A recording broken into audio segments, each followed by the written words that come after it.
ഇന്ന് തന്നെ ഡൗൺലോഡ് ചെയ്യൂ. കാണൂ നിങ്ങളുടെ ഫേവറേറ്റ് ഷോസ്. ഈ സ്നേഹവും ശൃംഗാരവും ഒക്കെ പെട്ടെന്ന് ഞാൻ നിർത്തിത്തരാം.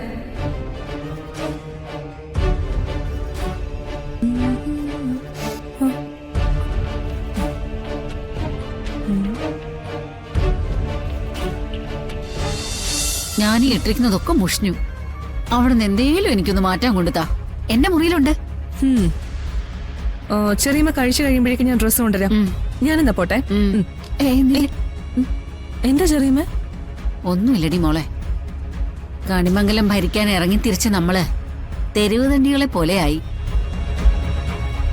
എന്നാലും എല്ലാത്തിനും കൂട്ടായിട്ട് നീ ഉണ്ടല്ലോ. എല്ലാം ശരിയാവും.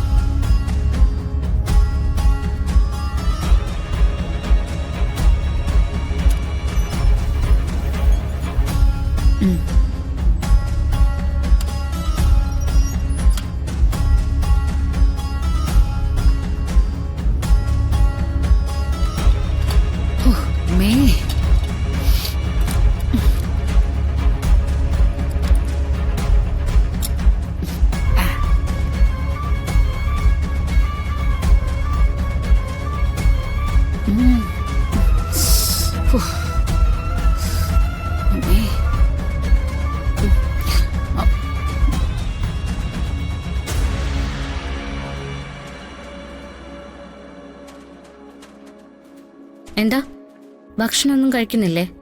എനിക്ക് വിശപ്പില്ല. അതെന്തു പറ്റി? വിശപ്പില്ലാത്ര തന്നെ. കാരണം പറയാതെ പറ്റില്ല. എടോ, മനുഷ്യൻ എന്തിനാ ഭക്ഷണം കഴിക്കുന്നത്? ശരീരത്തിന്റെ ആരോഗ്യത്തിനല്ലേ. അത് കഴിക്കുമ്പോ അല്പ സന്തോഷത്തിലുള്ള അന്തരീക്ഷത്തിൽ ഇരുന്ന് കഴിക്കുന്നതിനാ. അത് എൻജോയ് ചെയ്യാൻ വേണ്ടിയിട്ടല്ലേ. ഇവിടുത്തെ ഡൈനിങ് ടേബിളിൽ ഇരുന്ന് മനസ്സമാധാനത്തോടെ നമുക്ക് ഭക്ഷണം കഴിക്കാൻ പറ്റുമോ? ഡൈനിങ് ടേബിളിന് കുഴപ്പമൊന്നും സംഭവിച്ചിട്ടില്ല. ഞാൻ ഇപ്പൊ കൂടി ഭക്ഷണം എടുത്തു വെച്ചതല്ലേ. ഡൈനിങ് ടേബിളിന്റെ ബലം നോക്കാനല്ല ഞാൻ പറഞ്ഞത്. എവിടാ വട്ടത്തി? ഏത് വട്ടത്തി? ഓ, തന്റെ അനിയത്തി. ദേഷ്യത്തിന്റെ കാരണം അതാണെന്ന് എനിക്ക് തോന്നിയായിരുന്നു. അല്ല, പ്രിയങ്ക ഇവിടെ കുറെ ദിവസം നിൽക്കുകയാണെങ്കിൽ അത്രയും ദിവസം ഭക്ഷണം കഴിക്കുന്നില്ലെന്നാണോ തീരുമാനം? അപ്പൊ ചത്തുപോയില്ലേ? ചത്തുപോട്ടെ. അതെ, വരുൺ ചാവുന്നതിനെ കുറിച്ച് നിസ്സാരമായിട്ട് അങ്ങ് പറയാം. പക്ഷെ എനിക്ക് എന്റെ ഭർത്താവിന്റെ മരണത്തെ കുറിച്ച് നിസ്സാരമായിട്ട് പറയാൻ പറ്റില്ല. എന്നെ താലി കെട്ടിയ ആള് എപ്പോഴും എന്റെ കൂടെ വേണം, ആരോഗ്യത്തോടെ വേണം. അതുകൊണ്ട് വന്ന് ഭക്ഷണം കഴിച്ചോ? എനിക്ക് വേണ്ടെന്ന് പറഞ്ഞില്ലേ, എന്നെ വെറുതെ വിട്ടേക്ക്. ദേഷ്യം കാണിച്ച ഒന്നുകിൽ ഞാൻ പേടിച്ച് മുറിക്ക് പുറത്തേക്ക് പോണം, അല്ലെങ്കിൽ ഞാൻ ദേഷ്യം കാണിച്ചും അതേപോലെ മുറിക്ക് പുറത്ത് പോണം, അല്ലേ? രണ്ടിനും എനിക്ക് സൗകര്യമില്ല. ഇയാളെ കൊണ്ടും മനസ്സിന് സുഖമില്ലാത്ത പ്രിയ കണിമംഗലത്തുണ്ടാവുന്നത് ഒരു ചെറിയ കാര്യം മാത്രം ആണോ? ഇതിനേക്കാളും വലിയ പ്രശ്നങ്ങളിലൂടെ അല്ലേ നമ്മൾ രണ്ടുപേരും കടന്നുപോയത്. ഒരിക്കലും ഒന്നിക്കില്ല എന്ന് വിചാരിച്ച നമ്മള് ഇപ്പൊ ഒന്നിച്ച് ജീവിക്കുന്നില്ലേ, ഒന്നിച്ച് സ്വപ്നം കാണുന്നില്ലേ? എന്നിട്ടും നമ്മുടെ ജീവിതത്തെ കുറിച്ചൊരു വിശ്വാസം വന്നില്ല അല്ലേ? ഒരു വിശ്വാസക്കുറവിന്റെ ഒന്നും അല്ല, വിഷമമാണ്, ടെൻഷനാണ്. നമ്മൾ അതൊക്കെ മറികടക്കും. ആരതി ചേച്ചി പറഞ്ഞ കാര്യങ്ങൾ എന്റെ മനസ്സിലുണ്ട്. നിയമത്തിന്റെ കണ്ണിലൂടെ നോക്കിയാ പ്രിയ ഇപ്പോഴും വരുണിന്റെ ഭാര്യയാണ്. പക്ഷെ ഞാൻ ആ കണ്ണിലൂടെ നോക്കുന്നില്ല. ഞാൻ സ്നേഹത്തിന്റെ കണ്ണിലൂടെയാ നോക്കുന്നത്. അങ്ങനെ നോക്കുമ്പോ വരുൺ എന്റെ ഭർത്താവാ. പ്രിയ ഇവിടെ ഉണ്ടാവുമ്പോ പോലും അങ്ങനെ തന്നെ സ്നേഹിക്കാനും പെരുമാറാനും തന്നെയാ എന്റെ തീരുമാനം. എല്ലാത്തിനും കൂടെ നിക്കാന്ന് പറഞ്ഞിട്ട് അവസാനം കൈ ഒഴിഞ്ഞ ഞാൻ ചതഞ്ഞ ഏതെങ്കിലും മൂലയിൽ കിടക്കും, പണ്ടത്തെ രാധികയെ പോലെ. അത് വേണോ? തന്റെ ഈ കോൺഫിഡൻസ് ലെവൽ കാണുമ്പോ എന്തോ അങ്ങോട്ട് നേരിട്ട് കളയാന്ന് തോന്നുന്നുണ്ട്. എന്നാൽ അത് മാത്രം ചിന്തിച്ചാ മതി. നമുക്കിടയിൽ വേറെ ആരുമില്ല, ഉണ്ടാവാൻ സമ്മതിക്കൂല്ല. ഇപ്പൊ ഭക്ഷണം കഴിക്കാൻ ഓക്കെയാണോ? ഇനി അഥവാ കഴിക്കുന്നില്ലെങ്കിലും പട്ടിണി ഇരുന്നോ. വരണ്ട പോലെ ഞാനും പോയി പട്ടിണി ഇരിക്കാം. അത് വേണ്ട, താൻ പട്ടിണി ഇരിക്കണ്ട. വാ, നമുക്ക് ഒരുമിച്ച് കഴിക്കാം. നല്ല കുട്ടി, വാ. പിന്നെ നല്ല കുട്ടിയാതെ പറ്റുമോ? അത്രയും ഭയങ്കര ശിക്ഷണമല്ലേ എനിക്ക് കിട്ടിക്കൊണ്ടിരിക്കുന്നത്. വാ വാ.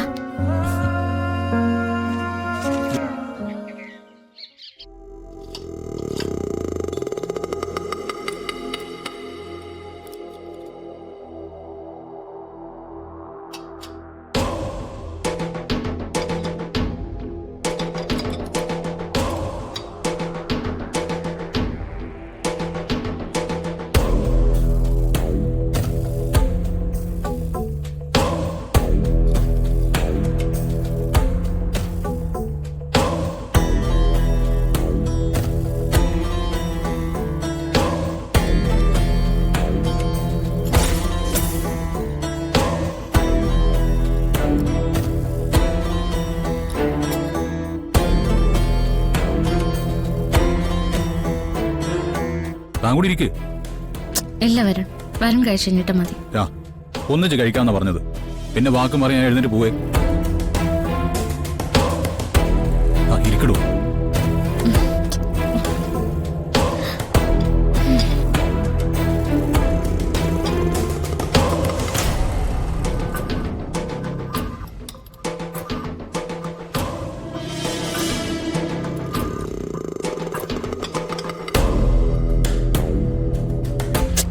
വേണ്ട. ഇവിടെ ആരുമില്ല, കഴിച്ചങ്ങോ.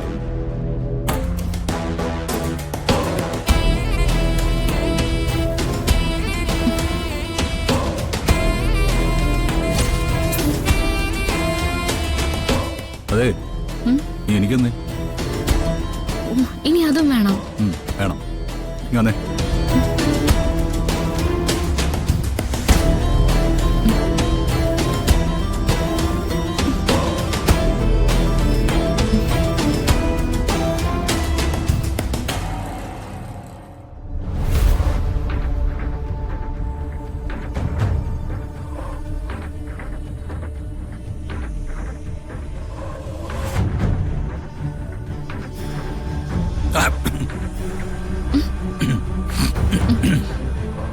അയ്യോ,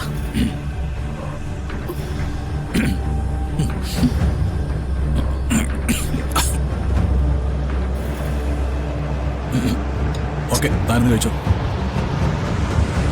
ആവശ്യമില്ലാത്ത ഓരോന്ന് ആലോചിച്ചിരുന്നിട്ടാ. ഏ?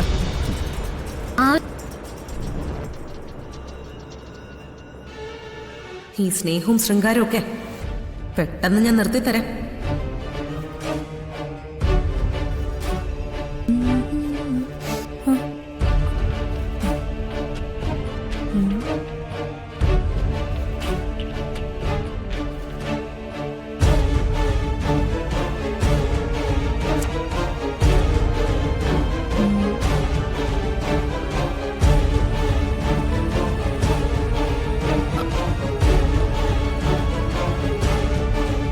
അയ്യോ പ്രിയങ്കേ, എന്തായി നോക്കി നിൽക്കുന്നേ?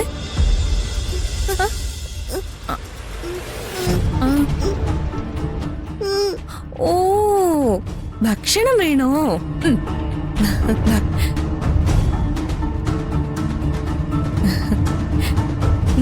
എന്താ? ഷോ എന്തൊരു കഷ്ടമല്ലേ. ഇവളിരിക്കുന്ന സ്ഥാനത്ത് രാധിക ഇരിക്കുന്നത് കണ്ടിട്ടും പാവം ഇവൾക്കത് മനസ്സിലാവുന്നില്ലല്ലോ. ദേ ഇതാരാണെന്ന് പ്രിയങ്കയ്ക്ക് അറിയാവോ?